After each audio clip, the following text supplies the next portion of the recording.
Hello bachcho, let's read the question and the question says heat is required to change 1 kg of ice at minus 20 degrees Celsius into steam.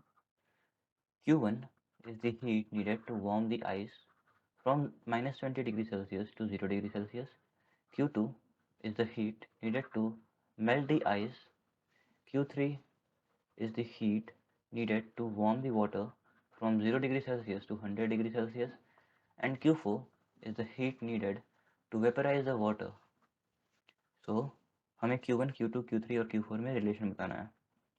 Okay, so we know that कि जो Q1 होगा that can be written as M into S into delta T. So अगर हम values रखें तो Q1 की value जो आएगी होगी मास है 1 and specific heat capacity of ice होता है 0.5 एंड टेम्परेचर डेल्टा टी है -20 से 0, ये होगा 20 डिग्री सेल्सियस. तो ये आएगा 10 कैलोरी के आसपास. एंड सिमिलरली अगर हम Q2 की बात करें तो Q2 होगा M into latent heat of fusion. So mass हमें 1 kg दिया हुआ है into latent heat of fusion होती है आइस की 80 कैलोरी पर. सो ये होगी 80 कैलोरीज. एंड अगर हम Q3 की बात करें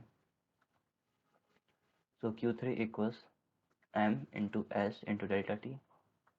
सो मास तो अभी भी 1 kg है, पहले वो आइस था वाटर हो गया है. तो मास 1 kg and specific heat capacity of water is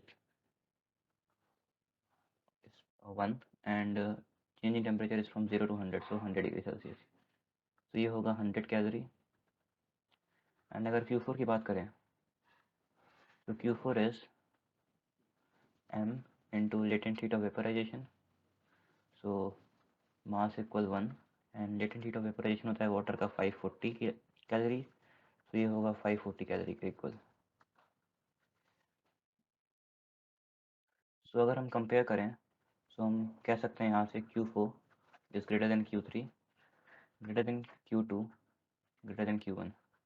सो यहाँ से हमारा ऑप्शन 1 करेक्ट आंसर है. So hope you guys understood it well. Best of luck.